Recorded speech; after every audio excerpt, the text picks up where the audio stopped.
बनारस के बारे में कहा जाता है कि एक ऐसा शहर है जो घाटों के लिए तो प्रसिद्ध है लेकिन स्वाद के लिए भी बहुत ज़्यादा प्रसिद्ध है। हेलो हाय, मेरा नाम पंकज जीना है और ये डायरी का पन्ना ज़रा ख़ास होने वाला है क्योंकि आज हम बनारस की लस्सी का स्वाद चखने वाले हैं और बनारस की लस्सी को खाने वाले हैं। सुनने में बड़ा अजीब लगता है कि बनारस की लस्सी खाई कैसे जा सकती है। हाँ, दरअसल पूरी दुनिया में बनारस में ही एकमात्र ऐसी लस्सी बनती है जो खाई जाती है जिसे खा करके आपका पेट भर जाएगा। तो सबसे पहले आपको लेकर के चलते हैं लंका। लंका में पहलवान की लस्सी बनाई जाती है। अब पहलवान की लस्सी क्यों?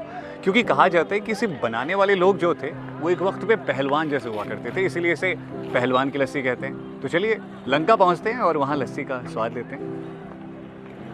लंका बनारस का ये वो हिस्सा है जो सबसे ज़्यादा व्यस्त रहता है और यहाँ गाड़ियाँ चलती रहती हैं, लेकिन पहलवान लस्सी इस लंका की शान है। 3-4 पहलवान लस्सी की दुकानें आपको मिल जाएंगी और एक दुकान है जिस पे अक्सर हम जाया करते हैं। ये ठीक सामने पड़ती है लंका के पहलवान लस्सी वाली चौराहे पर और यहाँ पर दही के साथ रबड़ी आपको मिलती है। और आप जब यहाँ पर पहुँचते हैं तो देखते हैं कि कैसे लस्सी बनाने की प्रोसेस की जा रही है आपकी आँखों के सामने।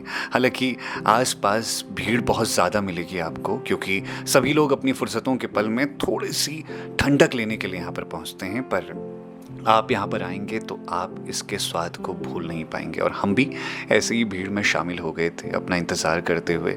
यहाँ पर कुछ बर्फ़ समेट के घोली जा रही थी दही के साथ और वो ठंडक देने के लिए तैयार थी पूरी तरह से।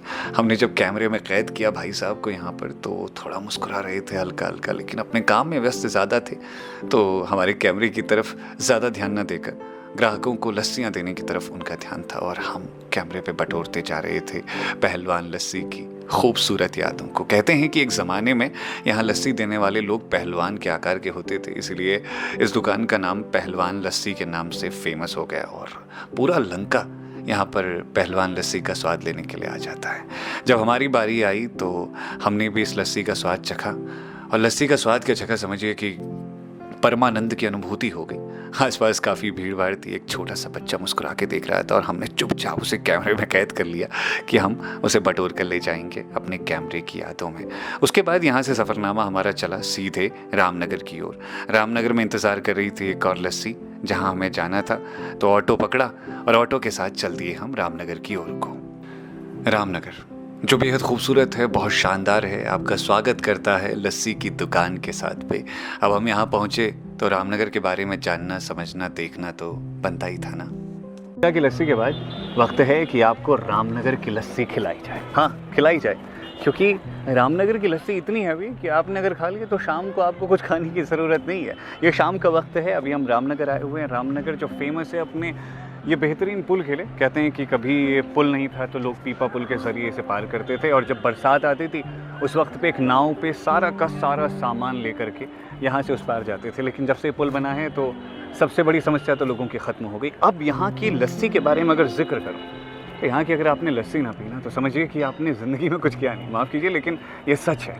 यहाँ सबसे ज़्यादा लोग जो देखने आते हैं वो है यहाँ का किला, शास्त्री जी का घर और बनारस की लस्सी।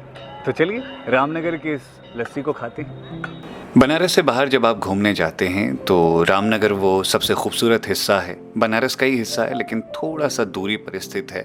तो इसीलिए जब भी कभी फुर्सतें मिलें, आप बनारस घूमने आएँ तो रामनगर ज़रूर जाएं। लाल बहादुर शास्त्री प्रवेश द्वार आपका स्वागत करता है हमेशा रामनगर में।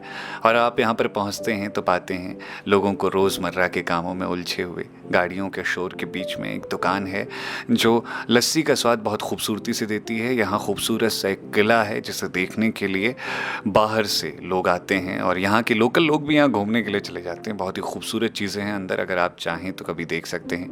लाल बहादुर शास्त्री जी जो कि शान है रामनगर की, जिनकी वजह से रामनगर इतनी पहचान पाया है, और ये शिव प्रसाद जी की लस्सी। हाय हाय, यहाँ पर जब आप लस्सी को बनते हुए देखते हैं ना तो आप रोक नहीं पाते खुद को। आपका दिल करता है कि कब ये लस्सी जल्दी से आपके कुल्हड़ों में आए। और कुल्हड़ों का स्वाद मत पूछिए साहब, इतना खूबसूरत एहसास शायद ही कहीं और आपको मिलेगा। और ये लस्सी खाने के बाद आपका पेट भर जाना आम बात है।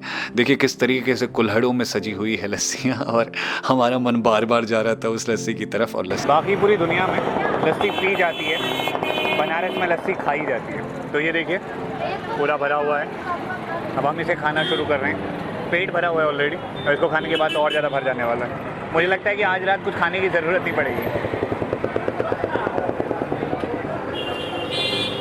अच्छा है, काफ़ी स्वादिष्ट।